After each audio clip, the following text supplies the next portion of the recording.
السلام علیکم۔ میں ناول پڑھ رہی ہوں میر دوست، جس کے مصنف ہیں عبدالحسیب۔ اس کی ایپیسوڈ نمبر 3 ہے یہ۔ ہم دونوں کو ساتھ بیٹھے ہوئے کافی وقت بیت چکا تھا۔ میں میر دوست کی کہانی میں اس قدر محو ہو گیا تھا کہ مجھے یہ احساس ہی نہ رہا کہ کتنا وقت گزر چکا ہے۔ وہ داستان سنتے لکھتے جیسے میری ذات کا حصہ بنتی جا رہی تھی، اور میں ہر لفظ کو ایسے لکھ رہا تھا جیسے یہ ذمہ داری صرف میری ہی ہو۔ یوں لگ رہا تھا کہ میرے قلم میں اس کے الفاظ کا عکس اتر رہا ہے۔ آہستہ آہستہ شام ڈھلنے لگی تھی اور سردیوں کی دھند آلود ہوا ہم دونوں کے ارد گرد پھیلنے لگی تھی، مگر ہمیں نہ سردی کا احساس ہو رہا تھا نہ وقت کا۔ شاید کہانیاں ایسی ہی ہوتی ہیں، اپنے سننے والوں پر ایک عجیب سا خوف اور ہیبت طاری کر دیا کرتی ہیں۔ سردی میں دن سرد ملا، ہر موسم بے درد ملا، اونچے لمبے پیڑوں کا پتا پتا زرد ملا۔ سوچتے ہیں کیوں زندہ ہیں، اچھا یہ سر درد ملا۔ ہم روئے تو بات بھی تھی، کیوں روتا ہر فرد ملا۔ میں نے بے صبری سے کہا، میر دوست آگے کیا ہوا؟ وہ خاموشی سے بیٹھا اپنی انگلیاں آہستہ آہستہ مروڑتے ہوئے خلا میں نظریں جمائے ہوئے تھا۔ کتنی ہی دیر وہ اسی طرح دور آسمان کو تکے جا رہا تھا۔ آخر کار میں نے اس کا کندھا ہلایا اور کہا، میر دوست۔ وہ ایک جھٹکے کے ساتھ ہوش میں آیا، جیسے کسی گہری نیند سے بیدار ہوا ہو، اور سوالیہ نظروں سے میری جانب دیکھنے لگا۔ میں نے دوبارہ پوچھا، پھر کیا ہوا؟ پھر یوں ہوا کہ صبر کی انگلی پکڑ کے ہم اتنا چلے کہ راستے حیران رہ گئے۔ اس نے گہری سانس لی، گلا صاف کیا اور پھر سے اپنی داستان سنانے لگا۔ پھر وقت یوں ہی تیزی سے گزرتا رہا اور ہماری ملاقاتیں روز کا معمول بن گئیں۔ جیسے ہی لیکچرز ختم ہوتے، ہمارا سارا وقت ساتھ ہی گزرتا۔ اب ہمارے درمیان بے تکلفی کی دیوار مکمل طور پر گر چکی تھی، جیسے ہم برسوں سے ایک دوسرے کو جانتے ہوں، جیسے ہم کئی جنموں سے ایک دوسرے سے مل چکے ہوں۔ میں اس کے ساتھ بہت حد تک جڑ چکا تھا، اور شاید وہ بھی۔ ہم دونوں ایک گہرے اور مضبوط رشتے میں بن چکے تھے۔ ہاں، مگر وہ صرف اور صرف دوستی کا رشتہ تھا۔ اس کی طرف سے میں تو خیر، اب جو بھی شاعری میں لکھتا سب سے پہلے اسے ہی سنایا کرتا۔ حاذق کو بھی ضرور سناتا تھا، کیونکہ مجھے اب بھی اس کی رہنمائی اور درستگی کی ضرورت پڑتی تھی، مگر آخر کار اس کو ہی سنانا میرا مقصد ہوا کرتا۔ وہ دن میری زندگی کے سب سے حسین دنوں میں سے تھے، خاص دن جو کبھی فراموش نہ ہو سکیں۔ کچھ اتنے یاد ماضی کے فسانے ہم کو آئے ہیں کہ جن راہوں میں اجڑے تھے انہی پر لوٹ آئے ہیں۔ بڑا پیارا ہے وہ غم جس کو تیرے چاہنے والے زمانے بھر کی خوشیوں کے تصدیق مانگ لائے ہیں۔ دہکتا ہے کلیجے میں کسک کا کوئلہ اب تک، ابھی تک دل کے بام و در پہ ہجر و غم کے سائے ہیں۔ ہمیں دیکھو، ہمارے پاس بیٹھو، ہم سے کچھ سیکھو، ہمیں نے پیار مانگا تھا، ہمیں نے داغ پائے ہیں۔ ماضی کا خیال آہستہ آہستہ میرے ذہن سے محو ہوتا جا رہا تھا۔ ہاں، ماما، بابا اور بہن کی یاد ضرور آتی تھی، مگر اب اس کی شدت میں کمی آ چکی تھی۔ پہلے جب انہیں یاد کرتا تو آنکھوں سے آنسو بہا کرتے، اور اب بھی جب ان کی یاد آتی آنکھیں نم ہو جاتیں، مگر ان آنسوؤں میں وہ پرانی تڑپ نہ رہی تھی۔ اب ان کے لیے دل سے دعائیں کرتا تھا کہ اللہ انہیں جنت کے سب سے اعلیٰ مقام پر فائز فرمائے۔ زندگی کا ایک نیا باب شروع ہو چکا تھا، اور میں اکثر سوچتا تھا کہ کیا واقعی ایسا ہو سکتا ہے؟ کیا کوئی مجھ سے اتنی محبت کر سکتا ہے؟ یہ خیال میرے دل کو سکون بخشتا، مگر ساتھ ہی ایک عجیب حیرت میں مبتلا بھی رکھتا۔ جنوری کا مہینہ اپنی شدت کے ساتھ شروع ہو چکا تھا، اور ہر طرف شدید سردی کا راج تھا۔ جیسا کہ پہلے ذکر کیا، لاہور کی سردی ویسے ہی بے حد تیز ہوتی ہے، اور جب جنوری کا مہینہ ہو تو یہ سردی گویا خون کو جمانے والی ہو جاتی ہے۔ مگر اس سردی کا موسم میری زندگی کا حسین ترین موسم تھا، کیونکہ ہم دونوں اکثر ساتھ بیٹھ کر بے شمار باتیں کیا کرتے۔ سردیوں کی وہ ٹھنڈی شامیں اور دھند آلود ماحول ہمارے ساتھ کے لمحوں کو اور بھی دلکش بنا دیتا تھا۔ تمہارے شہر کا موسم بڑا سہانا لگے، میں ایک شام چرا لوں اگر برا نہ لگے، تمہارے بس میں اگر ہے تو بھول جاؤ ہمیں، تمہیں بھلانے میں شاید ہمیں زمانہ لگے۔ جو ڈوبنا ہے تو اتنے سکون سے ڈوبو کہ آس پاس کی لہروں کو بھی پتہ نہ لگے، اسی لیے تو کھلائے ہیں پھول صفوں پر، ہمیں جو زخم لگے ہیں وہ دوستانہ لگیں۔ وہ ایک ستارہ کے جو راستہ دکھائے ہمیں، وہ ایک اشارہ کے جو حرف محرمانہ لگے، نہ جانے کیا ہے کسی کی اداس آنکھوں میں، وہ منہ چھپا کے بھی جائے تو بے وفا نہ لگے۔ ہمارے پیار سے جلنے لگی ہے ایک دنیا، دعا کرو کسی دشمن کی بد دعا نہ لگے۔ نہ جانے کب سے کوئی میرے ساتھ ہے کیسر، جو اجنبی نہ لگے اور آشنا نہ لگے۔ اس وقت جب میں کہانی لکھ رہا تھا، اچانک میرے ذہن میں ایک عجیب خیال آیا اور میں نے خود کو ملامت کی کہ یہ سوال میں نے ابھی تک میر دوست سے کیوں نہیں پوچھا تھا۔ میں نے قلم روکتے ہوئے میر دوست کی طرف سوالیہ نگاہوں سے دیکھا اور کہا، ارے دوست، تم مجھے یہ کہانی سنا رہے ہو، مگر ابھی تک تم نے اس لڑکی کا نام تو بتایا ہی نہیں۔ میر دوست نے چونک کر میری طرف دیکھا اور کہا، کس کا نام؟ ارے اس لڑکی کا، میں نے تھوڑا سا مسکراتے ہوئے جواب دیا۔ وہ لمحہ بھر کے لیے خاموش ہوا اور پھر دھیرے سے کہا، اس کا نام کومل ہے۔ کومل؟ میں نے دل ہی دل میں یہ نام دہراتے ہوئے قلم پھر سے اٹھایا۔ میر دوست نے کہانی کو وہیں سے دوبارہ شروع کیا اور کہا، ہم اکثر اسی جگہ پر بیٹھا کرتے تھے جہاں ہماری دوسری ملاقات ہوئی تھی، وہ ملاقات جس میں نے تمہیں تمہارا اسائنمنٹ بنا کر دیا تھا اور تم نے اس کے بدلے مجھے چائے کی دعوت دی تھی۔ میں نے اس کی بات کاٹتے ہوئے مسکرا کر کہا، ارے نہیں، وہ پہلی ملاقات نہیں تھی، دوسری ملاقات تھی۔ ہاں ہاں، دوسری ملاقات تھی، میر دوست نے بھی مسکراتے ہوئے کہا۔ تمہیں یاد ہے تم نے اس دن مجھ سے کہا تھا کہ تم بچپن ہی سے شاعری کرتے ہو؟ میں نے گلا صاف کرتے ہوئے جواب دیا، ہاں بالکل یاد ہے، میں نے کہا تھا کہ میں بچپن سے شاعری کرتا ہوں۔ کومل نے میری طرف دیکھتے ہوئے مسکراتے ہوئے کہا، بہت اچھی بات ہے، لیکن تم بہت خوبصورتی سے جھوٹ بول لیتے ہو۔ جھوٹ؟ میں نے حیرانی سے پوچھا۔ ہاں، اس دن تمہارے دوست حاذق نے مجھے بتایا تھا کہ تم ہمیشہ سے سنجیدہ اور کم گو ہوا کرتے تھے، اور اب تم کہہ رہے ہو کہ تم بچپن سے شاعری کرتے ہو۔ میں نے ہنستے ہوئے اعتراف کیا، اچھا اچھا، مان لیا، وہ بات میں نے بس تمہیں تھوڑا سا متاثر کرنے کے لیے کہی تھی، اور کچھ نہیں۔ یعنی شاعری کا آغاز تم نے حال ہی میں کیا ہے؟ کومل نے مسکراتے ہوئے سوال کیا۔ ہاں، سیدھی بات یہ ہے کہ جب پہلی بار تمہیں اردو کی کلاس میں پیچھے والی نشست پر بیٹھے دیکھا تھا، اسی وقت سے شاعری شروع کی ہے، میں نے نیم مسکراہٹ کے ساتھ جواب دیا۔ پہلا شعر بھی تمہارے خیالوں میں لکھا تھا، اور حاذق کیا کرتا ہے؟ وہ تو بس میرے اشعار کی تصحیح کرتا ہے۔ یہ سب سوچا مگر کہا نہیں، بس اتنا ہی کہہ سکا کہ کومل نے اپنی مسکراتی ہوئی آنکھوں سے مجھے دیکھتے ہوئے کہا، تو یہ بات ہے۔ کیا بات؟ میں نے پوچھا تو وہ کہنے لگی کہ تم کسی کے لیے شاعری کرتے ہو نا، بتانا نہیں چاہ رہے، ہاں نا؟ ہاں ایسا ہی ہے، میں نے بات کو ٹالتے ہوئے کہا۔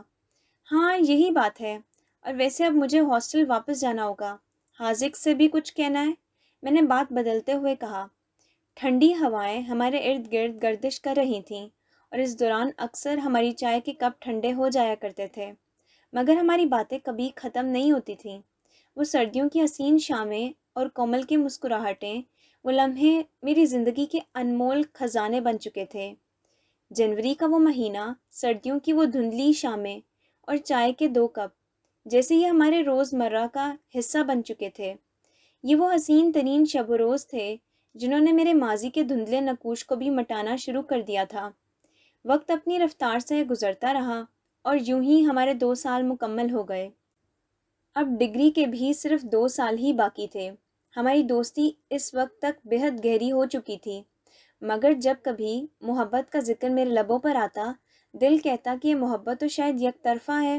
ابھی تک میں نے کومل سے کبھی براہ راست یہ نہیں پوچھا تھا کہ آیا وہ بھی مجھ سے محبت کرتی ہے یا نہیں۔ میں ہمیشہ باتوں باتوں میں اس سے محبت کا اشارہ دیتا، کبھی بہانے سے پوچھنے کی کوشش کرتا، لیکن کبھی بھی اس بات کی تصدیق نہ کر سکا کہ وہ میرے بارے میں کیا محسوس کرتی ہے۔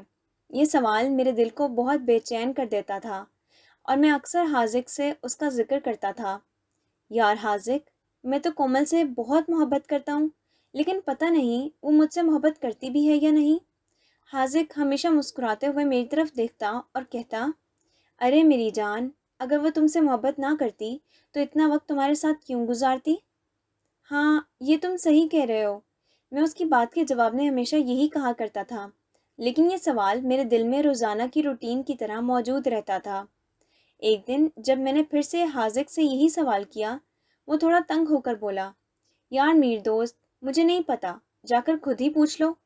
اور اس دن میں نے واقعی فیصلہ کر لیا کہ آج کومل سے اس بات کو صاف کر کے ہی دم لوں گا۔ میں صبح یونیورسٹی کے لیے تیار ہونے لگا۔ ارے یار حاذق، وہ تیری کالی شرٹ کہاں ہے؟ نہیں، تمہیں کالی شرٹ نہیں دینی، میں نے اگلے ہفتے گھر جانا ہے اور میں چاہتا ہوں کہ اسے پہن کر جاؤں۔ حاذق نے میری جانب غصے بھری نظروں سے دیکھتے ہوئے کہا، یار صرف آج کے لیے دے دے، آج تو میں نے کومل سے بات کرنی ہے، اور میرا خیال ہے کہ کالی شرٹ زیادہ اچھی لگے گی۔ ہیں؟ یہ کیا منطق ہوا بھائی؟ کالی شرٹ زیادہ اچھی لگے گی؟ حاذق نے تھوڑا غصے اور تھوڑا ہنستے ہوئے کہا، پلیز یار دے دے نا، میں نے ہاتھ جوڑتے ہوئے کہا۔ نہیں، میں نے ایک بار کہہ دیا نا، میں نہیں دوں گا، حاذق نے دو ٹوک جواب دیا۔ جا اپنا کام کر، خراب کر دیتا ہے تو کپڑے، کچھ نہ کچھ کر کے واپس لا کر کہتا ہے کہ جان وہ غلطی سے یہ ہو گیا تھا، وہ ہو گیا تھا۔ اچھا ٹھیک ہے، نہیں دینی تو نہ دو، میں نے کندھے اچکاتے ہوئے کہا۔ ویسے وہ اکمل تمہیں بلا رہا تھا، کہہ رہا تھا کہ کچھ کام ہے۔ حاذق فوراً استری رکھتے ہوئے کمرے سے باہر نکل گیا۔ ہاں یاد آیا، اسے کہا تھا کہ کچھ سامان لا دے۔ ارے واہ، پلان کام کر گیا، میں مزے سے بولتا۔ جیسے ہی حاذق کمرے سے نکلا، میں نے اس کی کالی شرٹ چپکے سے نکالی اور پہن کر یونیورسٹی جانے لگا۔ کمینے، تو نے مجھ سے جھوٹ بولا تھا نا، اب دیکھ تو نے میری شرٹ پہن لی۔ حاذق نے مجھے باہر جاتے دیکھ کر چیخ کر کہا، ہاں بھائی کی جان، پہن لی ہے، اللہ حافظ، میں نے ہاتھ ہلاتے ہوئے کہا اور باہر نکل گیا۔ یہ ہماری دوستی کا ایک رنگ تھا۔ حاذق کو معلوم تھا کہ میں نے اس کی شرٹ ضرور لے لینی ہے۔ بس ایسی چھوٹی چھوٹی لڑائیاں اور ایک دوسرے کو تنگ کرنا ہماری زندگی کا حسین ترین حصہ تھا۔ یہ وقت جو ہم ساتھ گزارتے میری زندگی کے بہترین لمحے بن چکے تھے۔ 4 سال، جن میں سے 2 سال فرسٹ ایئر اور سیکنڈ ایئر کے تھے، اور اب یہ 2 سال جو ڈگری کے تھے، میری زندگی کے حسین ترین سالوں میں شامل ہو چکے تھے۔ آج بھی جب میں ان لمحوں کو یاد کرتا ہوں تو بے ساختہ مسکراتا ہوں، دل خوش ہو جاتا ہے اور زبان سے بے اختیار کوئی گنگناہٹ نکل آتی ہے۔ وہ جنوری کا ایک سرد دن تھا جب بارش کی ہلکی ہلکی بوندیں فضا کو مزید خوشگوار بنا رہی تھیں۔ آج یونیورسٹی میں کوئی کلاس نہ تھی، شاید کوئی شاعر آ رہا تھا یا پھر کوئی خصوصی پروگرام تھا، یہ تو مجھے اب ٹھیک سے یاد نہیں، لیکن ہمارے ڈپارٹمنٹ سمیت باقی ڈپارٹمنٹس کے طلباء بھی موسم کا بھرپور لطف لے رہے تھے۔ جی سی یو لاہور کی وہ تاریخی اور خوبصورت عمارت، بارش سے دھلے لان اور ہر طرف پھیلی ہوئی ہریالی، سب نے مل کر ایک خوابناک منظر بنا دیا تھا۔ مٹی سے اٹھتی ہوئی وہ سوندھی خوشبو اور پتے جن پر بارش کی بوندیں گری تھیں، فضا کو اور بھی دلکش بنا رہی تھیں۔ میری نظریں بار بار کومل کو تلاش کر رہی تھیں۔ شروع میں تو مجھے لگا کہ شاید آج وہ یونیورسٹی نہیں آئی، اور یہ سوچ کر میرا دل بے اختیار ڈوب سا گیا، لیکن پھر میری نظریں شہاب گارڈن کے ایک بینچ پر پڑیں جہاں وہ بیٹھی ہوئی تھی۔ میں نے گہری سانس لی اور اپنی جیبوں میں ہاتھ ڈالے ہوئے آہستہ آہستہ اس کی طرف بڑھا۔ جب میں اس کے قریب پہنچا تو جوش میں نے زور سے اس کا نام پکارا، کومل، اور وہ چونک گئی۔ اس کے ہاتھ میں غالباً کوئی کتاب تھی جو گھبراہٹ میں اس کے ہاتھ سے چھوٹ کر بینچ کے پیچھے جا گری۔ کومل نے خفا نظروں سے میری جانب دیکھا اور غصے سے بولی، کیا مسئلہ ہے؟ تم نے مجھے ڈرا دیا ہے۔ پھر ایک گہری سانس لیتے ہوئے کہا، اور یہ کیا، تم نے تو پورے پرفیوم کی بوتل ہی خالی کر دی لگتا ہے۔ اس کی بات سن کر میں اور زیادہ گھبرا گیا۔ میں صبح سے خود کو تیار کر رہا تھا کہ آج کومل سے اپنی محبت کا اظہار کروں گا، جی ہاں، اپنی یک طرفہ محبت کا۔ تیار ہوتے وقت آئینے کے سامنے کھڑے ہو کر میں نے اپنے آپ سے وعدہ کیا تھا کہ آج جو بھی ہو میں اپنی دل کی بات کومل سے ضرور کہوں گا، لیکن اب جب وقت آیا تو میں مزید کنفیوز ہو رہا تھا۔ میں خاموشی سے اس کے ساتھ بینچ پر جا بیٹھا، بغیر کچھ کہے۔ کومل کا بیگ جو بینچ کے پیچھے گرا تھا میں نے اٹھا کر اسے دیا، اور کتاب بھی جو نیچے گری تھی اسے پکڑاتے ہوئے خود کو تھوڑا کانفیڈنس دینے کی کوشش کی۔ کومل، میں تم سے ایک بات کہنا چاہتا ہوں۔ میری آواز میں ہلکی سی لرزش تھی، لیکن میں نے اپنے آپ کو سنبھالتے ہوئے بات جاری رکھی۔ اس جملے پر وہ چونک گئی اور سوالیہ نظروں سے میری طرف دیکھتے ہوئے کہنے لگی، ہاں، کیا کہنا چاہتے ہو؟ اب وہ پوری توجہ سے میری جانب دیکھ رہی تھی، کتاب بند کر چکی تھی۔ میں اپنے اندر کی گھبراہٹ چھپانے کی کوشش کرتے ہوئے ادھر ادھر نظریں دوڑانے لگا، لیکن اس کی سوالیہ نگاہوں میں اب اور شدت آ گئی تھی۔ جب اس نے مجھے اس قدر کنفیوز ہوتے دیکھا تو بولی، بتاؤ کیا کہنا چاہتے ہو؟ کیا ہوا؟ میں نے گہری سانس لیتے ہوئے اپنے دل میں ہمت جمع کی اور آہستہ سے کہا، کومل، مجھے تم سے محبت ہو گئی ہے، ایسی محبت جو شاید میری زندگی کی سب سے بڑی ضرورت اور محور بن چکی ہے۔ جنوری کی سردی اور بارش کے باوجود میرا پورا جسم پسینے میں بھیگنے لگا۔ مجھے خود پر حیرت ہو رہی تھی کہ ایسی شدید ٹھنڈ میں بھی پسینہ کیسے آ رہا ہے، لیکن میں جانتا تھا کہ یہ گھبراہٹ کی علامت ہے۔ میں نے اس کی گہری جھیل جیسی آنکھوں میں جھانکتے ہوئے وہ سب کہہ دیا جو میں ہمیشہ سے کہنا چاہتا تھا۔ میرے الفاظ دل سے نکل رہے تھے۔ شاید میں نے خود بھی کبھی سوچا نہ تھا کہ اپنی محبت کا اظہار اس طرح کروں گا۔ کومل کے چہرے پر حیرت چھا گئی۔ پہلے تو اس کی آنکھیں کچھ لمحوں کے لیے بالکل خالی اور بے تاثر ہو گئیں، اور میرا دل زور زور سے دھڑکنے لگا۔ پھر اچانک اس کا چہرہ سرخ ہونے لگا، جیسے کوئی جذباتی سی لہر اس کے وجود میں دوڑ گئی ہو۔ وہ مجھ پر خاموشی سے نظریں جمائے رہی اور لمحے جیسے ساکت ہو گئے۔ میرا دل ڈوبنے لگا، لیکن پھر اس نے لب کھولتے ہوئے مدھم آواز میں کہا، یہ کیا کہہ رہے ہو تم؟ اس کی سوالیہ نگاہوں میں گہرائی تھی، وہ جیسے حیران تھی یا شاید الجھن میں تھی۔ پھر اس نے دوبارہ پوچھا، تم جانتے بھی ہو کہ تم کیا کہہ رہے ہو؟ میں نے خود کو سنبھالتے ہوئے صاف الفاظ میں کہنا شروع کیا، کومل، میں تمہارے بغیر زندگی گزارنے کا تصور بھی نہیں کر سکتا۔ جب پہلی بار کلاس میں تمہیں دیکھا تھا تبھی دل تمہاری طرف مائل ہو گیا تھا۔ تمہاری معصوم آنکھیں اور دلکش آواز میرے دل میں گھر کر گئی تھیں۔ اس کے بعد سے میں تمہیں کبھی نظر انداز نہیں کر پایا۔ میں ہر وقت تمہارے بارے میں سوچتا رہتا ہوں اور اپنے رب سے دعائیں کرتا رہا کہ مجھے تم مل جاؤ۔ زندگی میں بہت کچھ کھو چکا ہوں، لیکن تمہیں پانے کی تمنا نے مجھے زندہ رکھا ہے۔ میں تم سے بے حد محبت کرتا ہوں، شاید اس سے بھی زیادہ جتنا میں خود سمجھتا ہوں اور کہہ رہا ہوں۔ تمہاری جیسی آواز جب بھی میری کانوں میں پڑتی ہے میں چونک کر تمہیں ہی تلاش کرتا ہوں، ہر جگہ تمہیں محسوس کرتا ہوں، ہر آواز میں تمہاری جھلک دیکھتا ہوں۔ یہ سب کچھ بولتے ہوئے میں خود حیران تھا کہ اتنی باتیں میرے دل سے کس طرح نکل رہی ہیں۔ میں ہمیشہ ایک سنجیدہ انسان تھا، لیکن اب مجھے لگا کہ شاعری اور مذاق کے ساتھ ساتھ محبت کا اظہار بھی کر سکتا ہوں، وہ بھی اس طرح۔ بارش اب زور پکڑ چکی تھی اور ہم دونوں بینچ پر یوں ہی بیٹھے بارش میں بھیگ رہے تھے، جیسے اس بھیگتی دنیا سے ہمیں کوئی فرق نہیں پڑ رہا ہو۔ میری نظر بار بار اس کے خالی چہرے کی طرف جا رہی تھی اور دل میں عجیب سی بے چینی تھی کہ کیا میری محبت قبول ہوگی، لیکن وہ مسلسل خاموش تھی۔ اس کی نظروں میں ابھی تک وہی بے تاثر سی کیفیت تھی، اور میں سوچ رہا تھا کہ وہ کیا سوچ رہی ہوگی۔ شاید میرے الفاظ نے اسے چونکا دیا تھا، یا شاید وہ کچھ اور سمجھنے کی کوشش کر رہی تھی۔ میرے اور کومل کے درمیان خاموشی طویل ہو گئی تھی۔ ہم دونوں ایک دوسرے کو بغیر کچھ کہے دیکھتے رہے۔ پھر وہ اچانک میرے پاس سے اٹھی اور چلی گئی۔ جیسے ہی وہ اٹھی مجھے یوں محسوس ہوا جیسے میری روح میرے جسم سے نکل رہی ہو، جیسے میری سانسیں رکنے لگی ہوں۔ میرا دل دھڑکنے کی بجائے جیسے دھیرے دھیرے تھم رہا ہو۔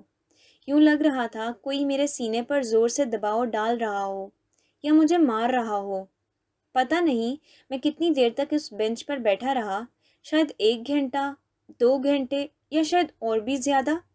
میرے ارد گرد کی دنیا ویران ہو چکی تھی، ہر چیز بے معنی لگ رہی تھی۔ جنوری کی سرد شام، بارش اور ہر طرف کا منظر، کچھ بھی مجھے خوش نہیں کر رہا تھا۔ میرے ذہن میں کوئی سوچ نہیں تھی، بس خالی پن تھا، جیسے میں دنیا سے کٹ چکا ہوں۔ اچانک حاذق کی آواز سنائی دی، ارے یہاں بیٹھا ہے تو؟ کب سے تلاش کر رہا ہوں، کمرے میں بھی دیکھ لیا، کھانا بھی نہیں کھایا تو نے؟ حاذق میرے پاس آ کر بیٹھ گیا اور ایک برگر میری طرف بڑھاتے ہوئے کہنے لگا، یہ لے، تیرے لیے کیفے سے لایا ہوں۔ اس کی باتوں کو سننے کے باوجود میں جیسے بے ہوش تھا۔ اس کی آواز میری سماعت میں داخل ہو رہی تھی، مگر میری حالت ایسی تھی کہ کچھ سمجھ نہیں آ رہا تھا۔ کیا ہو گیا تجھے؟ کوئی پریشانی ہے؟ بتا تو صحیح۔ وہ بار بار مجھ سے پوچھتا رہا، مگر میرے پاس الفاظ نہیں تھے۔ یوں لگ رہا تھا کہ میرے پاس کہنے کو کچھ نہیں بچا۔ حاذق نے آخر کار میرے چہرے کو اپنے ہاتھوں میں تھام لیا اور میری آنکھوں میں دیکھتے ہوئے کہا، بتا بھائی، کیا ہوا؟ اس لمحے بغیر کچھ کہے میں اس کے گلے لگ گیا اور بچوں کی طرح رونے لگا۔ میں زور زور سے رو رہا تھا، جسے دل کا سارا غبار نکالنا چاہتا ہوں۔ حاذق خاموشی سے میرا ساتھ دیتا رہا، میرے کندھے پر ہاتھ رکھے ہوئے، اور کبھی کبھی میرے آنسو صاف کرتا رہا۔ کتنی دیر تک میں رویا مجھے اندازہ نہیں ہوا، لیکن جب میں پرسکون ہوا تو ایسا لگا جیسے میرے اندر کا بوجھ ہلکا ہو گیا ہو۔ پھر میں نے حاذق کو ساری کہانی سنائی کہ کس طرح میں نے کومل سے اپنی محبت کا اظہار کیا اور اس کے بے تاثر چہرے نے مجھے کتنا توڑا۔ حاذق نے ہمیشہ کی طرح محبت بھرے الفاظ میں کہا، کوئی بات نہیں، شاید وہ ویسے ہی چلی گئی ہو، تو نے محبت کا اظہار کر دیا، یہی بڑی بات ہے۔ ہو سکتا ہے وہ تھوڑی کنفیوز ہو گئی ہو۔ حاذق کے الفاظ ہمیشہ میرے لیے تسلی کا باعث بنتے تھے۔ وہ ہر بار مجھے اس کے انداز سے ہیل کرتا۔ وہ میرے لیے اللہ کی ایک بڑی نعمت تھا۔ ہم دونوں کافی دیر تک اسی طرح بینچ پر بیٹھے رہے۔ وہ مجھے تسلی دیتا رہا اور میں اس کی باتوں کی نفی کرتا رہا۔ ہمارا یہ سفر چلتا رہا جب تک کہ اچانک اذان کی آواز ہمارے کانوں میں آئی۔ چل نماز پڑھ لیتے ہیں، مغرب کی اذان ہو چکی ہے، حاذق نے کہا۔ میں اچانک چونک گیا۔ اتنی دیر سے بینچ پر بیٹھا تھا کہ وقت کا اندازہ ہی نہیں رہا۔ میں نے ہاتھ پر پہنی ہوئی گھڑی کی طرف دیکھا تو 5 بج چکے تھے اور مغرب کی اذان ہو رہی تھی۔ میں بچوں کی طرح حاذق کا ہاتھ تھامتے ہوئے اس کے ساتھ مسجد کی طرف چلنے لگا۔ ہم نے نماز ادا کی اور میں کتنی دیر سجدے میں اللہ سے دعا کرتا رہا کہ اے میرے اللہ، اب یہ معاملہ تیرے ہاتھ میں ہے، مجھے اس کی محبت عطا کر دے۔ میرا یقین اللہ پر بڑھتا جا رہا تھا۔ مجھے پورا یقین تھا کہ وہ میری دعائیں سن لے گا۔ نماز کے بعد میں مسجد میں ہی حاذق کے گھٹنے پر سر رکھ کر لیٹ گیا اور ہم دونوں کافی دیر تک باتیں کرتے رہے۔ حاذق مجھے تسلی دیتا رہا اور میں اس کے لفظوں میں اپنے دل کا سکون پاتا رہا۔ جب عشاء کی نماز کا وقت آیا تو ہم دونوں نے عشاء کی نماز ادا کی اور پھر ہاسٹل کی طرف چل دیے۔ پھر یوں ہی 2 سے 3 دن گزر گئے اور کومل مجھے کہیں نظر نہیں آئی۔ کلاسز میں بھی وہ نہیں آ رہی تھی اور میں سوچ رہا تھا کہ کسی سے پوچھ بھی سکتا ہوں کہ وہ کیوں نہیں آ رہی۔ دل میں ایک فکر دبی ہوئی تھی کہ کہیں اس کی طبیعت تو خراب نہیں۔ ان دنوں میری حالت خراب ہو گئی تھی، نہ کھانے کا جی چاہتا، نہ کچھ پینے کا، اور نہ پڑھائی میں دل لگتا۔ حاذق مجھ سے دوستی کے ناطے مجھے کچھ نہ کچھ کھلا پلا دیتا، لیکن وہ بھی مجبوری میں کھاتا۔ دل بہت اداس تھا۔ میرے ماموں اور ممانی کا فون بھی آیا۔ ممانی نے جب میری آواز میں اداسی سنی تو پوچھا، بیٹا کیا ہوا ہے؟ تمہاری آواز تو بہت مایوس لگ رہی ہے۔ میں نے ان سے بات کرتے ہوئے کہا، نہیں کچھ بھی نہیں، بس پڑھائی کا زیادہ بوجھ ہے، پیپر آنے والے ہیں۔ ممانی نے مجھے تسلی دیتے ہوئے کہا، کوئی بات نہیں بیٹا، میں دعا کر رہی ہوں، دیکھنا تمہارے بہت اچھے نمبر آئیں گے۔ اور چھٹیاں کب ہو رہی ہیں؟ انہوں نے پوچھا۔ پیپر کے فوراً بعد چھٹیاں ہو جائیں گی، میں نے جواب دیا۔ پھر ہم ادھر ادھر کی باتیں کرتے رہے۔ ان دنوں کا گزرنا میرے لیے بہت مشکل کام تھا۔ چوتھے دن میں نے فیصلہ کیا کہ مجھے اس کی کسی دوست سے اس کے بارے میں ضرور پوچھنا چاہیے۔ میں نے سوچا کہ شاید کسی سے کچھ معلوم ہو جائے۔ اسی وقت ہماری اردو کی کلاس میں پروفیسر نے پریزنٹیشن کے لیے گروپ بنا دیے۔ اللہ کی مہربانی سے جس گروپ کا میں حصہ تھا اس میں چوتھا رکن کومل ہی تھی۔ پروفیسر نے پوچھا، کومل کیوں نہیں آ رہی؟ ایک لڑکی نے جواب دیا، اس کے بھائی کی شادی ہو رہی ہے، اسی لیے وہ نہیں آ رہی۔ وہ اپلیکیشن لکھ کر دے گئی تھی مگر میں دینا بھول گئی۔ پروفیسر نے کہا، ٹھیک ہے اسے ڈپارٹمنٹ میں جمع کروا دو۔ یہ سن کر مجھے سکون ملا، مگر دل کے کسی کونے میں میری محبت کا جواب نہ ملنے کی کشمکش جاری رہی۔ میرے دل میں یہی سوال چلتا رہا کہ آیا کہ وہ میری محبت کو قبول کر لے گی یا مجھے ٹھکرا دے گی۔ ایسے ہی 2 سے 3 دن اور گزر گئے اور میں اس سوچ میں گم رہا، ارے بھائی کی جان، تو پریشان کیوں ہوتا ہے؟ سب کچھ ٹھیک ہو جائے گا۔ حاذق میرے پاس بیٹھا ہوا مجھے تسلیاں دے رہا تھا۔ کب صحیح ہوگا؟ اتنا وقت گزر گیا ہے، 5واں دن ہے، مگر اس کے باوجود بھی کوئی خبر نہیں۔ میں نے حاذق کی جانب دیکھا۔ دیکھ، وہ مستبشرہ کہہ تو رہی تھی کہ کومل کے بھائی کی شادی ہے تو وہ مصروف ہوگی، اس لیے چھٹیاں کر رہی ہے، ورنہ تجھے پتہ ہے ان 2 سالوں میں کبھی ایسا ہوا ہو کہ وہ نہ آئی ہو؟ وہ تو چھٹی کرتی ہی نہیں۔ حاذق کہتا جا رہا تھا۔ ہاں شاید تو صحیح کہہ رہا ہے۔ میں نے اس کی باتوں میں ہلکی سی حلایت کی۔ یار حاذق، سچ بتاؤں مجھے بہت ڈر لگ رہا ہے، میں نہیں کھونا چاہتا اسے۔ کہتے ہوئے ایک آنسو میری آنکھ سے گرا، مگر میں نے اسے زمین پر گرنے سے پہلے ہی روک لیا۔ بھائی کی جان، میرے سامنے مت رو، آنسو میرے دل پر گرتے ہیں۔ یہ کہتے ہوئے حاذق مجھے اپنے گلے سے لگا لیا۔ مجھے معلوم ہے، میں نے ہچکی لیتے ہوئے کہا۔ میری دوست، تو اچھا کیوں نہیں سوچتا؟ اپنے آپ کو بدل لے، اپنے اندر کی چیزوں کو باہر پھینک دے۔ اچھا سوچنا شروع کرے گا تو سب کچھ اچھا ہی ہوگا۔ میں تیرا بھائی ہوں، دوست ہوں، اور تیرے لیے بہت دعا کرتا ہوں۔ میں اپنے بھائی کو مسکراتا دیکھنا چاہتا ہوں۔ حاذق کہہ رہا تھا۔ وہ آہستہ آہستہ میرے بالوں میں ہاتھ پھیر رہا تھا، جیسے میں کوئی چھوٹا بچہ ہوں۔ وہ ہمیشہ ایسے ہی تسلی دیا کرتا تھا۔ پھر مجھے خبر نہیں ہوئی کہ کب میں اس کے گھٹنے پر سر رکھ کر سو گیا۔ جب میری آنکھ کھلی تو حاذق وہیں تھا۔ یار حاذق، میں سو گیا تھا، تم مجھے اٹھا دیتے تاکہ میں ادھر جا کر لیٹ جاتا۔ میں نے کہا۔ ارے نہیں میرے بھائی، تو آرام سے سو رہا تھا، اس نے ہنستے ہوئے جواب دیا۔ نہیں میرے بھائی کی نیند خراب نہ ہو، میں نے کہا۔ وہ ایسے ہی تھا، ہنستا مسکراتا تسلیاں دیتا ہوا، میرا پیارا بھائی حاذق۔ میں اچانک سے لکھتے لکھتے چونک گیا اور حیرانی والی نظروں سے اپنے دوست کی جانب دیکھتے ہوئے سوچنے لگا کہ یہ حاذق کی بات کرتے ہوئے تھا کا لفظ کیوں استعمال کر رہا ہے۔ مگر میں نے اس سوال کو دبا دیا۔ کہانی میں رکاوٹ نہیں ڈالنا چاہتا تھا۔ میں چاہتا تھا کہ وہ تمام کہانی میرے سپرد اسی طرح کرے جیسے اس پر بیتی تھی۔ اگر میں کسی قسم کی رکاوٹ ڈال دیتا تو پھر کہانی کا بہت سا حصہ میرے سے محفوظ رہ جاتا۔ خاموشی کے ساتھ میں اس کی کہانی قلم بند کرتا رہا، مگر دل زور زور سے دھڑک رہا تھا۔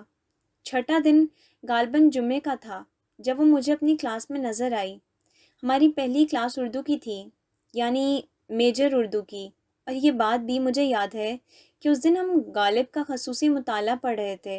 استاد بہت سخت مزاج کے تھے اور ان کی کلاس میں اکثر طلباء ایسے بھی نظر آتے تھے جو دوسری کلاسز میں کم ہی آتے تھے۔ جب میری نظر اس پر پڑی تو مجھے محسوس ہوا کہ وہ پیچھے والے بینچ پر بیٹھی ہوئی ہے۔ دل میں خیال آیا کہ آخر کار وہ آ گئی ہے۔ ایک لمحے کے لیے میرے دل کی دھڑکن تیز ہو گئی، جیسے کوئی بوجھ اتر گیا ہو۔ 2 گھنٹے کی کلاس میں اس کے بارے میں ہی سوچتا رہا۔ یہ طے کر لیا کہ آج ضرور اس سے کچھ بات کروں گا اور اس کے سوال کا جواب لینے کی کوشش کروں گا۔ جیسے ہی کلاس سے سب نکل گئے، میں نے حاذق کو دیکھا جو بولا، میں لائبریری جا رہا ہوں، وہاں جا کر اپنا اسائنمنٹ بنا لیتا ہوں تاکہ میں عین وقت پر پریشان نہ ہوں، اور تو بھی ایزی ہو جا، تیری بھی بنا لیتا ہوں۔ یہ کہتے ہوئے وہ لائبریری کی طرف چلا گیا۔ میں پی جی بلاک سے نکل کر نیو بلڈنگ کی طرف بڑھ گیا۔ شہاب گارڈن میں پہنچتے ہی مجھے وہ نظر آئی۔ غالباً اس کے ساتھ کوئی دوست بھی بیٹھی ہوئی تھی۔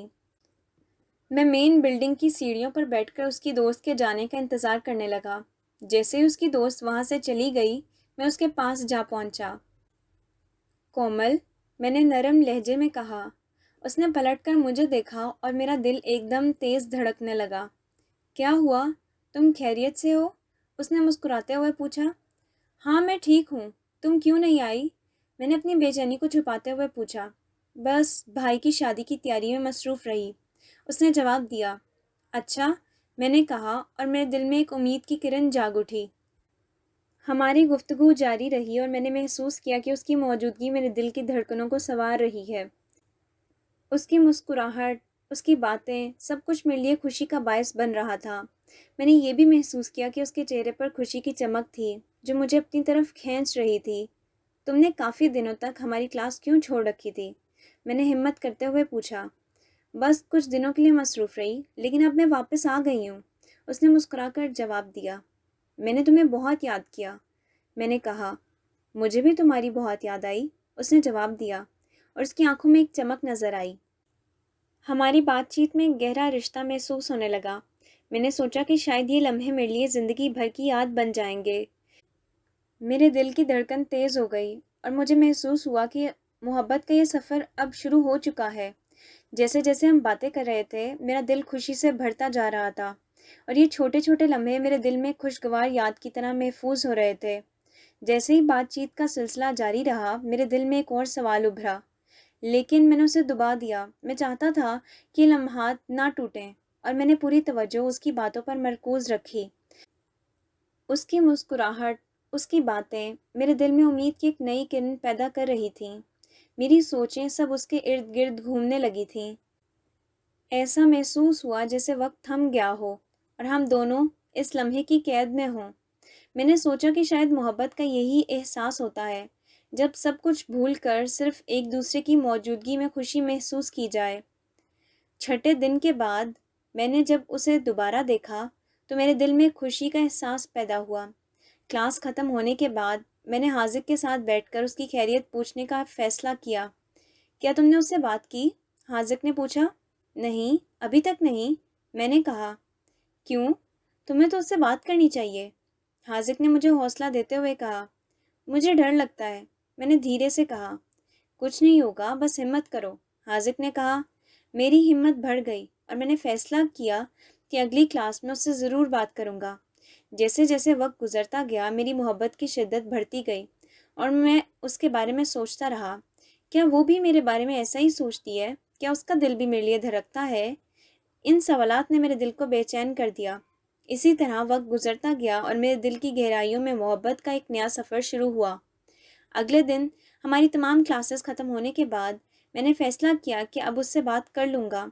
حاذق کی باتیں میرے دماغ میں گونج رہی تھیں۔ میر دوست، جتنا تم ان چیزوں کو سوچتے ہو اتنی اپنے لیے مشکل پیدا نہ کرو۔ میں اس کے لیے بے چینی محسوس کر رہا تھا۔ شہاب گارڈن کی طرف چلتے ہوئے مجھے امید تھی کہ وہاں وہ موجود ہوگی، مگر جب میں وہاں پہنچا تو وہ مجھے نظر نہیں آئی۔ میں نے وہاں سے نکل کر اوول گراؤنڈ کی جانب بڑھنے کا فیصلہ کیا۔ وہاں پہنچنے پر میں نے اسے گھاس پر بیٹھی ہوئی دیکھا۔ غالباً وہ کوئی کتاب پڑھ رہی تھی۔ اس کے قریب جا کر میں زمین پر بیٹھ گیا۔ کومل، میں تم سے بات کرنا چاہتا ہوں، میں نے ہمت جمع کرتے ہوئے کہا۔ تم نے میرے سوال کا جواب بھی نہیں دیا۔ میں نے تم سے محبت کا اظہار کیا مگر تم خاموش رہیں۔ اس نے اپنی کتاب بند کی اور میری طرف دیکھا۔ میں نے تمہارے بارے میں بہت سوچا اور تمہاری محبت کے بارے میں، مگر وہ کچھ اور کہنے ہی والی تھی کہ میرے دل کی دھڑکن تیز ہو گئی۔ مگر کا لفظ میرے اندر ایک گہرے خوف کی لہر دوڑا گیا۔ وہ خاموش ہو گئی اور مجھے محسوس ہوا کہ جیسے میرے دل کو سینے سے نکال کر زور سے دبایا گیا ہو۔ وہ مگر میرے لیے مگر مچھ بن گیا۔ پھر نہ جانے کہاں سے میرے اندر حوصلہ آیا، میں نے اس کا ہاتھ اپنے ہاتھوں میں تھام لیا۔ کیا تم مجھ سے محبت نہیں کرتی؟ میں نے پھر سے سوال کیا۔ جب تک مجھے جوابات نہیں ملتے میں تمہیں یہاں سے جانے نہیں دوں گا۔ اس نے میری طرف غور سے دیکھا اور میں محسوس کر رہا تھا کہ میرے ہاتھوں میں اس کا ہاتھ تھم گیا ہے۔ کتنی دیر تک میں اس کے ہاتھ تھامے بیٹھا رہا۔ آخر کار اس نے کہا، ہاں میں بھی تم سے محبت کرتی ہوں۔ پہلے نہیں کرتی تھی، مگر جس دن تم نے اپنی محبت کا اظہار کیا اس لمحے میں مجھے تم سے محبت ہو گئی۔ میں نے اس محبت کی نفی کرنے کی بہت کوشش کی مگر نہ کر پائی۔ اس کی باتوں میں ایک عجیب سی سچائی تھی۔ میں تمہارے بارے میں سوچتی رہی، چاہے بھائی کی شادی کے دن ہوں یا کام کے دوران یا پھر کلاس میں، ہر وقت ہر جگہ۔ جب وہ یہ سب بولتی جا رہی تھی میں نے محسوس کیا کہ میری خوشی کا کوئی ٹھکانہ نہیں رہا، جیسے کوئی ٹھنڈی ہوا میرے ارد گرد چلنے لگی ہو اور کوئی خوشبو میری روح میں گھلنے لگی ہو۔ میں تمہارے بغیر اپنی زندگی کا تصور ہی نہیں کر سکتی، وہ کہتی جا رہی تھی۔ میں اس کی باتیں سنتا رہا اور دل کی گہرائیوں سے چاہتا تھا کہ وہ بولتی رہے۔ اس کے تمام جملے سن کر میری آنکھوں میں آنسو آ گئے اور بے ساختہ ہی میں اس کے سامنے رونے لگا۔ تم رو کیوں رہے ہو؟ اس نے حیرت سے پوچھا۔ میں نے پہلی دفعہ کسی مرد کو روتے ہوئے دیکھا ہے۔ اس نے اپنے ہاتھوں سے میرے آنسو صاف کرنے کی کوشش کی۔ بس میں بہت خوش ہوں، میں نے کہا۔ مجھے لگتا ہے کہ اللہ نے میری دعا قبول کر لی۔ اس نے میری طرف مسکرا کر دیکھا۔ اللہ تعالیٰ ہر دعا کو قبول کرتا ہے، میں نے اسے جواب دیا۔ ٹھنڈی ہوا اب اور بھی خوشگوار لگ رہی تھی۔ یہ لمحہ میرے لیے زندگی کا سب سے خوبصورت لمحہ تھا، جب دو دل ایک دوسرے کے قریب آ کر محبت کی زبان بولنے لگے۔ پھر ہم روز ملنے لگے، پہلے بھی ہم ایک دوسرے سے ملتے تھے، مگر اب بات کچھ اور تھی۔ جب محبت کو قبول کر لیا تو ہر بات میں ایک نئی خوشبو آ گئی تھی۔ میں اس سے اپنی شاعری سنایا کرتا۔ پہلے میں حاذق کو سناتا تھا، مگر اب میں اس کو سناتا تھا، اور حاذق کو بعد میں۔ اکثر حاذق مجھ سے کہا کرتا، ارے تیری شاعری تو خوبصورت ہوتی جا رہی ہے، مجھے لگتا ہے تیرے اندر پختگی آ گئی ہے۔ اب جب تو مجھے شعر سناتا ہے تو میں غلطی نہیں پکڑ سکتا، بس مزہ آتا ہے اپنی شاعری پڑھ کر مجھے خود۔ میں مسکرا کر کہتا، تم شاعری میرے لیے کرتے ہو نا؟ وہ اکثر مجھ سے یہ سوال کرتی اور میں مسکرا کر جواب دیتا، ہاں بالکل تمہارے لیے ہی تو کرتا ہوں۔ وہ ہنستے ہوئے کہتی، ماموں جان کے لیے بھی کر سکتے ہو؟ ہیں؟ ان کے لیے کیوں؟ اس میں کون سی بری بات ہے؟ اس نے کہا۔ وہ بولی، میں تو کہتی ہوں ماموں جان کے حسن پر قصیدے لکھو اور ایک دیوان بنا دو۔ میں نے سوالیہ نظر اٹھا کر اس سے پوچھا، ماموں جان کی شاعری؟ میرے دوست کی زبانی؟ ہاں ہاں ہاں، کیا بات ہے! میں مسکرایا، نہیں نہیں، تمہارے لیے ہی ٹھیک ہے، مردوں کے لیے کیا شاعری لکھوں گا؟ اب تو میں اپنے ماموں جان کے لیے یہ تو لکھنے سے رہا کہ ماموں کی گہرائیوں میں کھو گیا اور ماموں جان کی جھیل سی گہری آنکھیں ہیں۔ ہاں ہاں ہاں۔ یہ سن کر وہ زور زور سے ہنسنے لگی۔ ہماری باتیں یوں ہی ہوا کرتی تھیں، پاگلوں والی، بچوں والی۔ اب تو حاذق بھی بہت خوش تھا۔ جب وہ مجھے ہنستے اور مسکراتے ہوئے دیکھتا تو وہ خوش ہو جاتا۔ یہی تو چاہتا تھا کہ میرا بھائی ہنستا رہے، مسکراتا رہے۔ الحمدللہ سب کچھ ٹھیک ہو گیا۔ آخر میں وہ کہتا کہ لیکن پڑھائی کی طرف بھی بس دھیان دے لے تو سب کچھ ٹھیک ہو جائے گا۔ میں کہا کرتا، تو بس اپنے بھائی کے اسائنمنٹ بنا دیا کر، نوٹس تو بنا دیتا ہے تو بس کافی ہے۔ میں نے ہنستے ہوئے کہا۔ ہاں ہاں بالکل، وہ مسکراتے ہوئے بولا، جب تمہیں ڈگری ملے گی نا تو اس کے اوپر لکھ دینا کہ یہ ڈگری حاذق کی ہے۔ میں زبردست ہنسنے لگا۔ ایک مرتبہ ہم لوگ شہاب گارڈن کی بینچ پر بیٹھے ہوئے گفتگو کر رہے تھے۔ کومل نے پوچھا، ایک بات تو بتاؤ میر، تم نے ایک مرتبہ مجھ سے کہا تھا کہ میں نے تمہارے لیے ایک شعر لکھا تھا جو میں نے حاذق کو بھی نہیں سنایا۔ میں مسکرا کر بولا، ہاں ایک ہے جو میں نے اس کو بھی نہیں سنایا، مگر میں تمہیں بھی نہیں سناؤں گا، جب ہماری شادی ہو جائے گی نا پھر سناؤں گا۔ ارے نہیں، آج ہی سنا دو، اس نے کہا۔ جی میں کچھ نہیں کہوں گی، دوبارہ بھی سن لوں گی، پلیز۔ اچھا اچھا، میں سنا دیتا ہوں، میں نے کہا اور اپنی پہلی لکھی ہوئی شاعری سنائی۔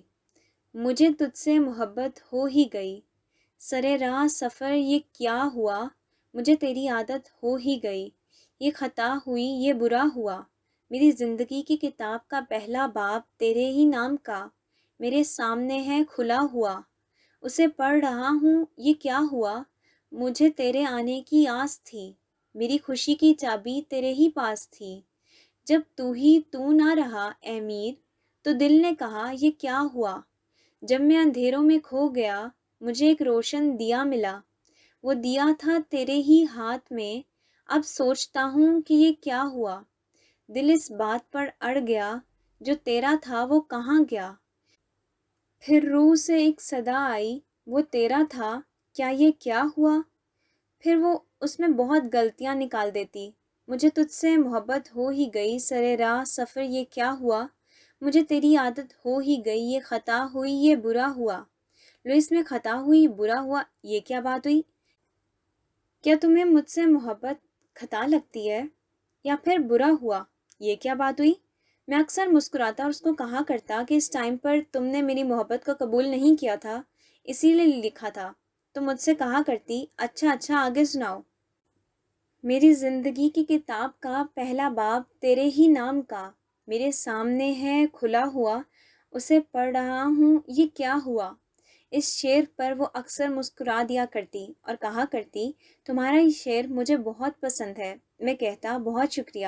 جب میں بہت شکریہ کہا کرتا تو وہ اکثر کہتی کہ تمہاری اتنی بھاری آواز ہے کہ جب تم بہت شکریہ کہتے ہو تو مجھے ایسا محسوس ہوتا ہے جیسے کوئی ڈانٹ رہا ہو۔ لو تمہیں تو اکثر ایسا ہی لگتا ہے کہ میں تمہیں ڈانٹ رہا ہوں۔ میں اس کو اکثر چھیڑا کرتا اور وہ کہا کرتی، تو تمہاری آواز ہے ہی اتنی گہری اور گمبھیر۔ میں تو اپنی آواز کو بدل کر باریک کر کے اسے کچھ کہتا اور وہ زور زور سے ہنسنے لگتی، اور جب وہ ہنسا کرتی تو مجھے ایسا محسوس ہوتا کہ جیسے زندگی میں اور کچھ نہیں، بس وہ میرے سامنے بیٹھی رہے اور مسکراتی رہے۔ مجھے اپنی زندگی کے غم بھول جایا کرتے جب وہ مسکراتی اچھا، آگے کیا ہوا؟ کیا لکھا تھا آگے تم نے میرے لیے؟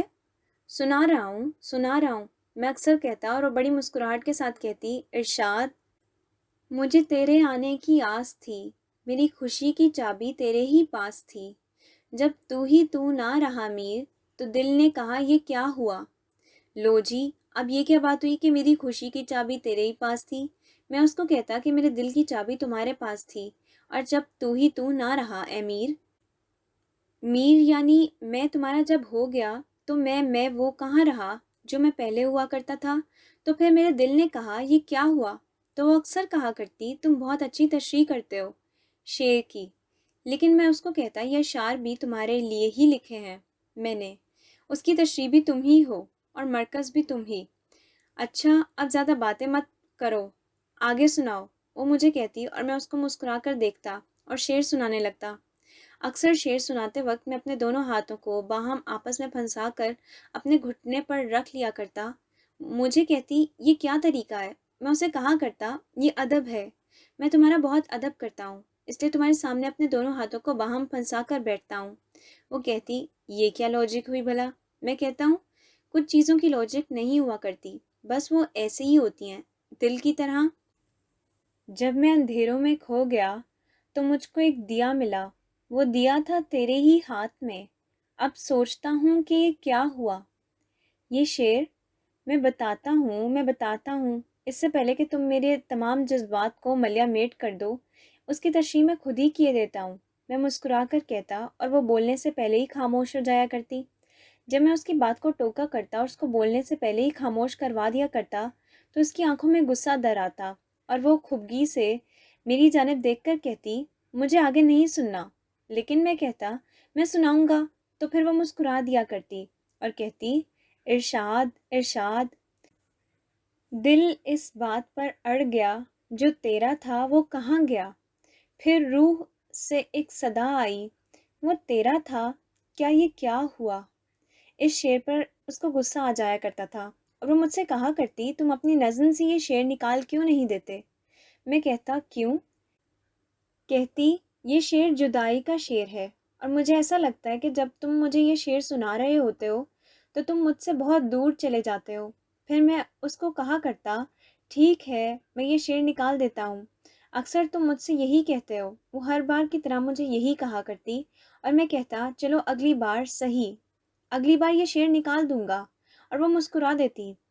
فائنل امتحانات قریب آ گئے تھے، سبھی طلباء اپنی تیاریوں میں مصروف تھے اور میں، حاذق، کومل اور دیگر سب اپنے اپنے پیپرز کی فکر میں گم تھے۔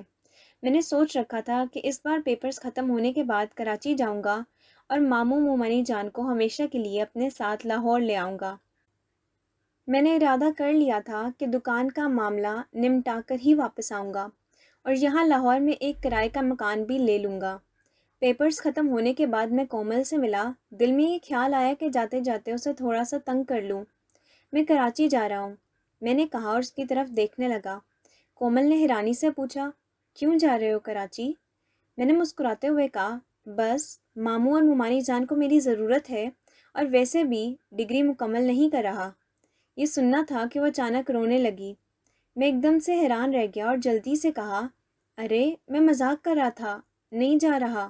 وہ مسکرائی اور کہنے لگی میں کون سا سچی میں رو رہی تھی، ڈرامہ کر رہی تھی؟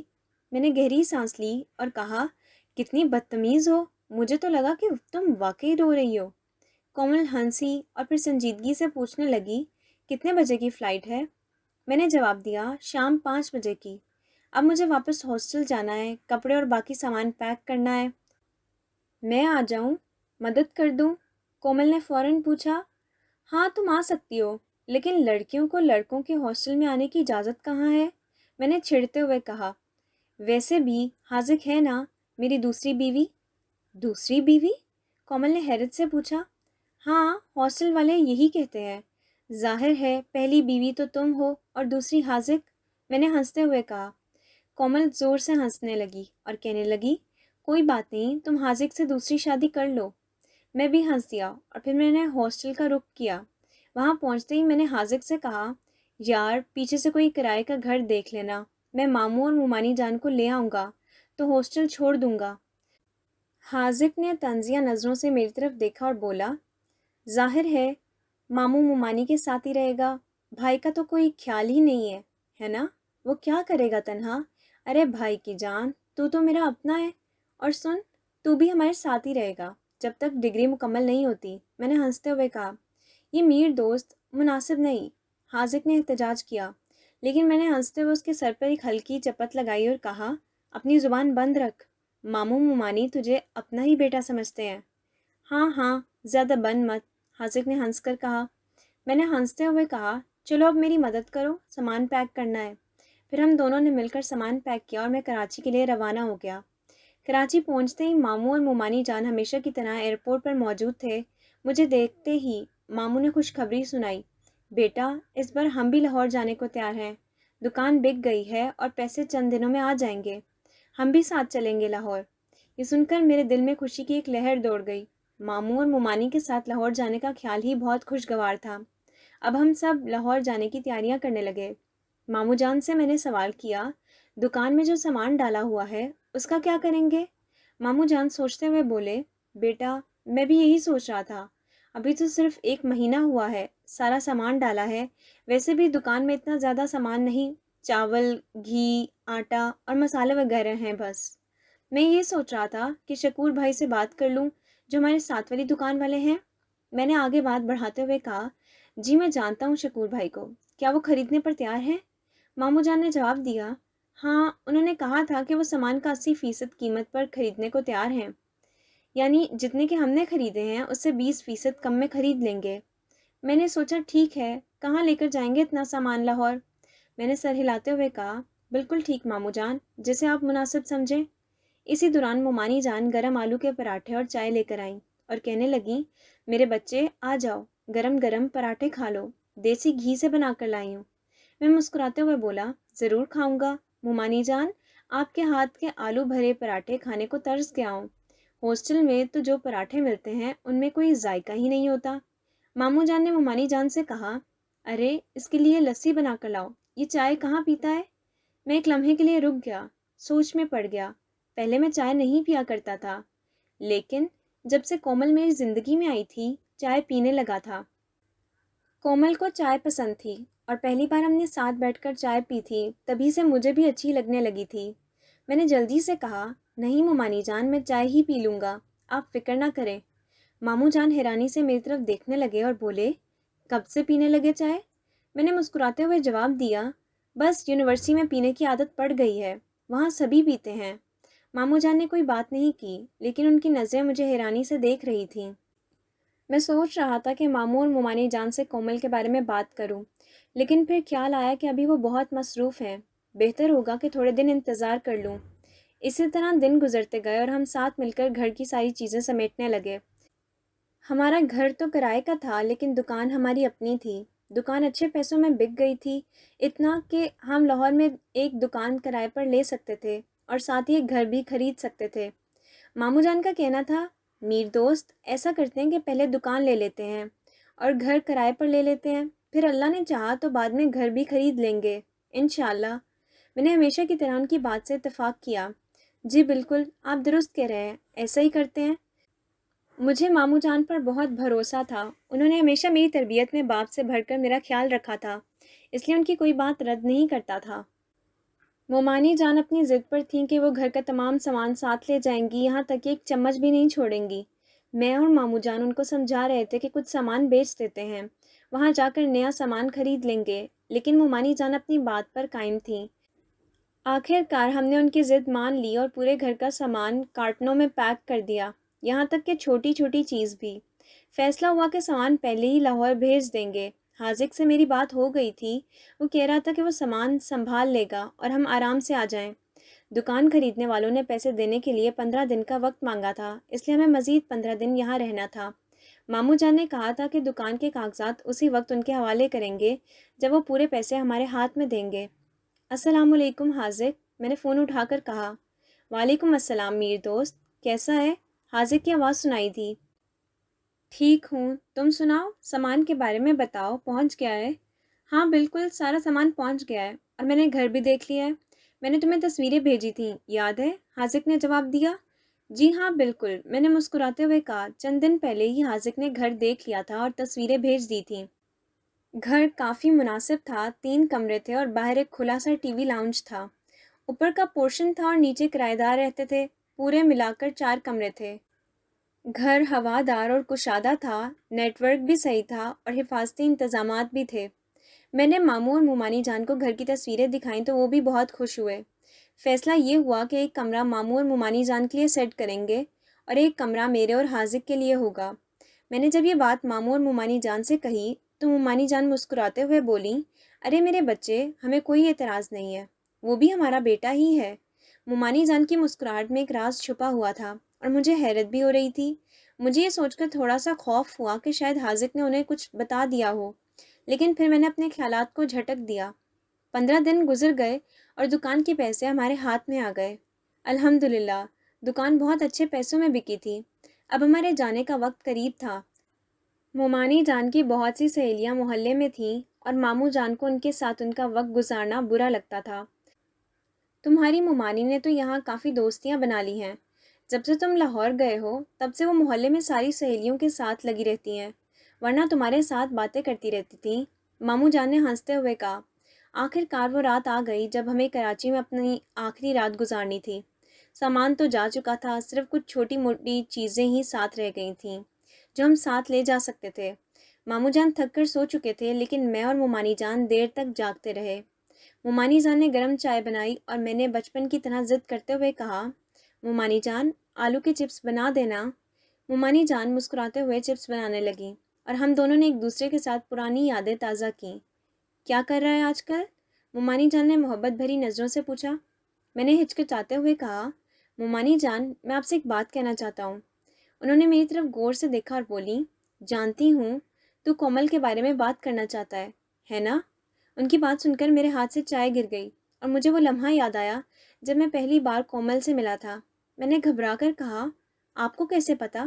مومانی جان نے مسکراتے ہوئے کہا، حاذق نے بتایا تھا۔ میں نے سر ہلایا اور وہ میری طرف پیار سے دیکھتے ہوئے بولی، میرے بچے، ہمیں تمہاری خوشی سے زیادہ کچھ عزیز نہیں۔ میں نے خوشی کے آنسوؤں سے لبریز ہو کر مومانی جان کو گلے لگا لیا۔ ہم دونوں اس رات بہت دیر تک باتیں کرتے رہے، پرانی یادوں کو دہراتے رہے۔ مومانی جان نے مجھے ہمیشہ کی طرح پیار سے کہا، کل ہمارے لیے ایک نیا دن ہوگا، ایک نئی زندگی شروع ہو رہی ہے، اب جا کر آرام کرو، شام 4 بجے کی ٹرین کی ٹکٹ ہے۔ انہوں نے آخر میں کہا۔ میں نے ان کا ماتھا چوما اور کمرے میں جا کر سونے کے لیے لیٹ گیا۔ جیسے ہی بستر پر لیٹا تو ماضی کی یادیں اچانک سے میرے ذہن میں گھومنے لگیں۔ وہی رات تھی، بالکل ایسی ہی رات جب ہم پہلی بار لاہور سے کراچی جا رہے تھے۔ میری ماں، میرا باپ اور میری چھوٹی بہن سبھی تھک کر سونے کے لیے لیٹے تھے۔ آج بھی سب کچھ ویسا ہی لگ رہا تھا، بس فرق یہ تھا کہ اب ہم کراچی سے لاہور جا رہے تھے۔ دل میں ایک عجیب سا خوف بیٹھا ہوا تھا، جیسے بچپن میں تھا۔ فرق یہ تھا کہ اب میں بڑا ہو چکا تھا، عمر بھی بڑھ چکی تھی اور زندگی میں بہت کچھ بدل چکا تھا۔ کومل میری زندگی میں آ چکی تھی اور حاذق جیسا دوست بھی تھا، مگر پھر بھی ماضی ایک بھوت کی طرح میرے سامنے کھڑا تھا۔ عشاء کی نماز تو کب کی پڑھ چکا تھا، مگر دل کو سکون نہیں ملا۔ میں نے وضو کیا اور جانماز بچھا کر نفل پڑھنے لگا۔ مجھے یاد نہیں کتنے نفل پڑھے، مگر آخری سجدے میں جانے کے بعد میں اللہ کے حضور میں بہت دیر تک روتا رہا۔ دل سے بس ایک ہی دعا نکل رہی تھی، اے اللہ، اس بار ایسا نہ ہو، میرے اپنوں کو مجھ سے نہ چھیننا، ہمیں خیر خیریت سے لاہور پہنچا دے۔ دل سے بہت دعائیں کیں، اپنی ماں جیسی مومانی جان اور باپ جیسے ماموں جان کے لیے بھی۔ کچھ دیر بعد شاید میں وہیں جانماز پر بیٹھا بیٹھا سو گیا۔ جب آنکھ کھلی تو فجر کی اذان کانوں میں گونج رہی تھی۔ حاذق نے مجھے نماز کا عادی بنا دیا تھا، اب نماز کے بغیر سکون نہیں ملتا تھا۔ میں نے وضو کیا، کپڑے بدلے اور مسجد کی طرف چل دیا۔ سردی کا موسم تھا، جنوری کا آخری دن اور فروری شروع ہونے والا تھا۔ ہلکی ہلکی ٹھنڈک تھی لیکن ہوا میں تازگی تھی۔ فجر کی نماز ادا کی اور پھر کتنی دیر مسجد میں بیٹھا رہا، قرآن مجید کی تلاوت کی اور اللہ سے دعائیں مانگتا رہا۔ کبھی کبھی انسان بڑا ہو کر بھی اپنے اندر ایک بچے کو زندہ رکھتا ہے۔ میں بھی اپنے اندر کے اس بچے کو چپ کرانے کی کوشش کر رہا تھا، مگر دل ابھی بھی بے چین تھا۔ مسجد سے باہر نکلا اور دھیرے دھیرے گھر کی جانب چلنے لگا۔ جیسے ہی گھر کے دروازے پر پہنچا تو مومانی جان کی کھانے کی خوشبو نے میرا استقبال کیا۔ یقین ہو گیا کہ مومانی جان جاگ چکی ہوں گی اور ناشتہ بنا رہی ہوں گی۔ گھر میں داخل ہوا تو مومانی جان نے مسکراتے ہوئے کہا، آجا میرے بچے، آج قیمے بھرے پراٹھے بنائے ہیں اور ساتھ میں لسی بھی رکھی ہے، ناشتہ کر لے اور اپنے ماموں جان کو بھی اٹھا دے۔ دیکھ تو صحیح، بیٹا آیا ہے تو نماز بھی چھوڑ دی ہے، ورنہ روز وقت پر اٹھ کر نماز پڑھنے جایا کرتے تھے اور مجھے بھی اٹھا دیا کرتے تھے۔ میں نے ہنستے ہوئے کہا، سونے دے تھوڑی دیر، اور میں جا کر کہوں گا کہ قیمے بھرے پراٹھے بنائے ہیں تو فوراً اٹھ کھڑے ہوں گے۔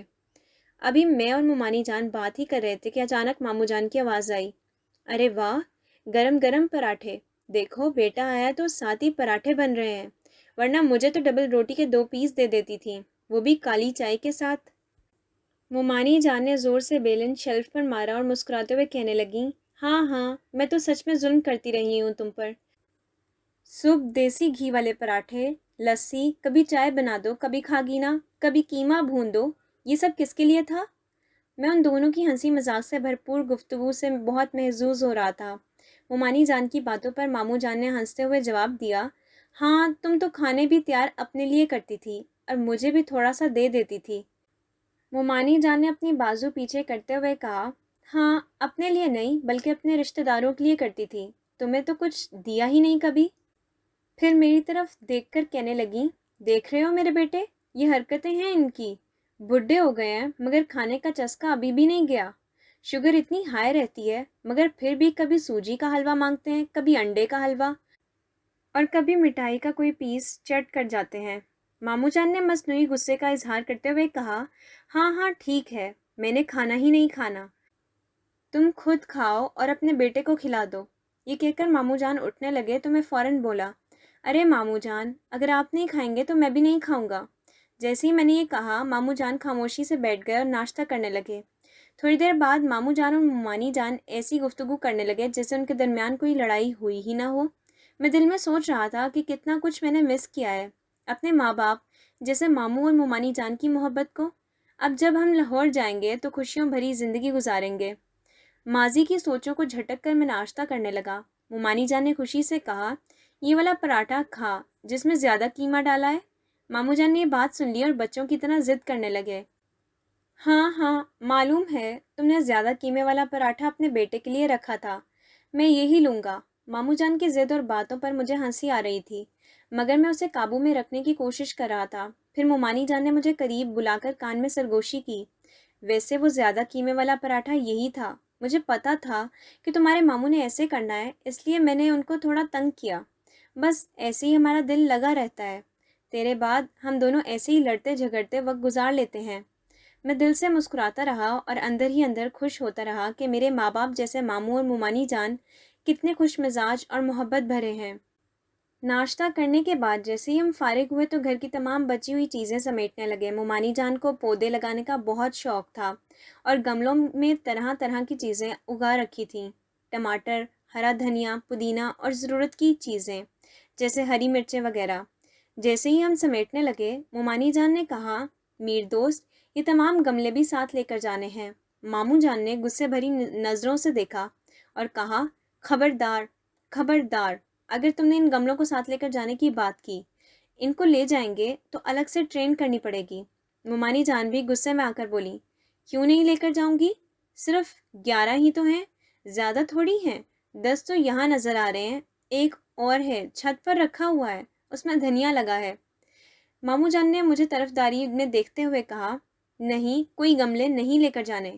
میں نے مومانی جان سے کہا، مومانی جان، ماموں صحیح کہہ رہے ہیں، اتنا بوجھ اٹھایا نہیں جائے گا۔ مومانی جان کا منہ بن گیا اور وہ ناراضگی سے بولی، ٹھیک ہے، جیسے تم لوگوں کی مرضی، میری تو کوئی حیثیت ہی نہیں رہی۔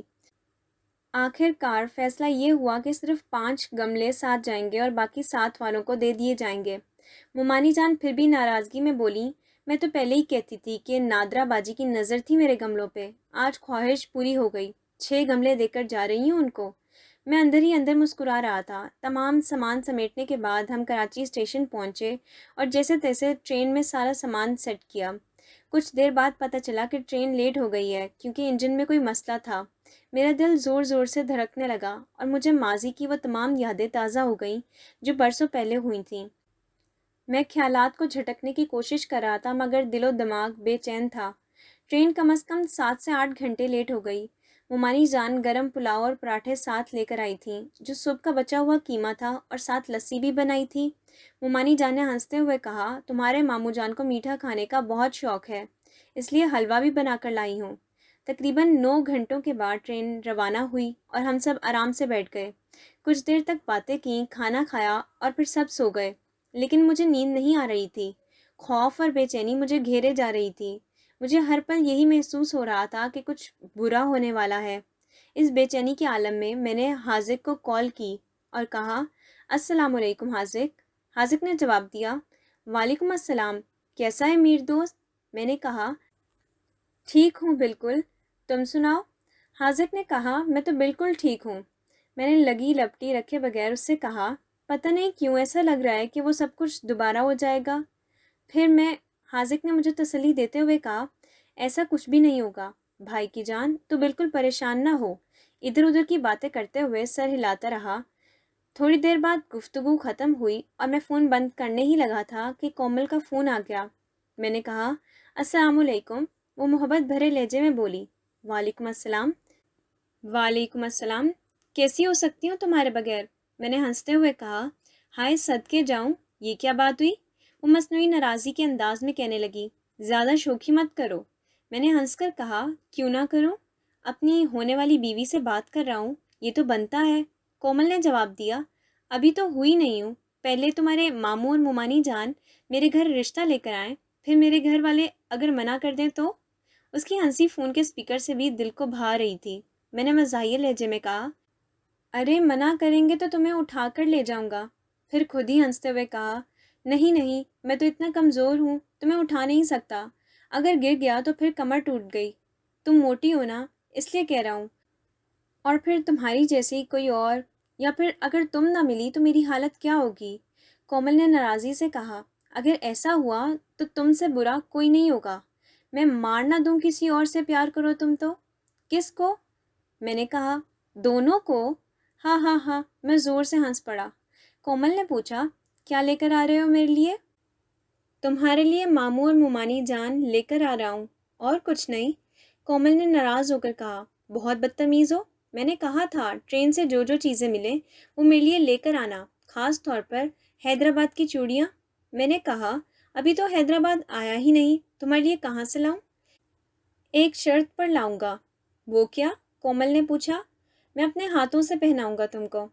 کومل نے ہنستے ہوئے کہا، ٹھیک ہے، لیکن جب آؤ گے تو لے کر آنا۔ کچھ دیر خاموشی رہی، پھر میں نے کہا، کومل؟ وہ نرمی سے بولی، جی۔ میں نے کہا، تمہیں معلوم ہے نا میں تم سے بہت محبت کرتا ہوں؟ کومل نے شرماتے ہوئے کہا، معلوم ہے۔ میں نے کہا، تم بھی کچھ کہو نا۔ کومل نے نرمی سے کہا، میں بھی تم سے بہت محبت کرتی ہوں۔ میں نے حیران ہو کر پوچھا، سچ میں؟ وہ بولی، ہاں بالکل، خود سے زیادہ تم سے محبت کرتی ہوں۔ میں نے دل سے کہا، میں بھی تم سے بہت محبت کرتا ہوں۔ پھر میں نے کومل سے کہا، شعر سناؤں تمہیں؟ کومل نے کہا، آج میری مرضی کا شعر سناؤ۔ میں نے کہا، ضرور جناب، حکم کریں، کون سا شعر سننا ہے؟ کومل نے کہا، وہی والا، تو کتنا ہے خوبصورت جانا سردیوں کی شام سا۔ میں نے اپنی بھاری اور غمگین آواز میں کومل کا پسندیدہ شعر سنانا شروع کیا، تو کتنا ہے خوبصورت جانا سردیوں کی شام سا۔ جب میں نے شعر مکمل کیا تو کومل کہنے لگی، اب میں تمہیں غزل سناتی ہوں۔ میں نے کہا، ضرور سناؤ۔ کومل نے غزل سنانا شروع کی اور مجھے نیند کا غلبہ ہونے لگا۔ میں آہستہ سے بولا، ہاں میں سن رہا ہوں۔ اس نے کہنا شروع کیا، تمہیں جب کبھی ملیں فرصتیں میرے دل سے بوجھ اتار دو، میں بہت دنوں سے اداس ہوں، مجھے کوئی شام ادھار دو، مجھے اپنے روپ کی دھوپ دو کہ چمک سکیں میرے کھال و خد، مجھے اپنے رنگ میں رنگ دو، میرے سارے زنگ اتار دو، کسی اور کو میرے حال سے نہ غرض ہے کوئی نہ واسطہ، میں بکھر گیا ہوں سمیٹ لو، میں بگڑ گیا ہوں سنوار دو، میری وحشتوں کو بڑھا دیا ہے جدائیوں کے عذاب نے، میرے دل پہ ہاتھ رکھو ذرا، میری دھڑکنوں کو قرار دو، تمہیں صبح کیسی لگی کہو، میری خواہشوں کے دیار کی، جو بھلی لگی تو یہیں رہو، اسے چاہتوں سے نکھار دو۔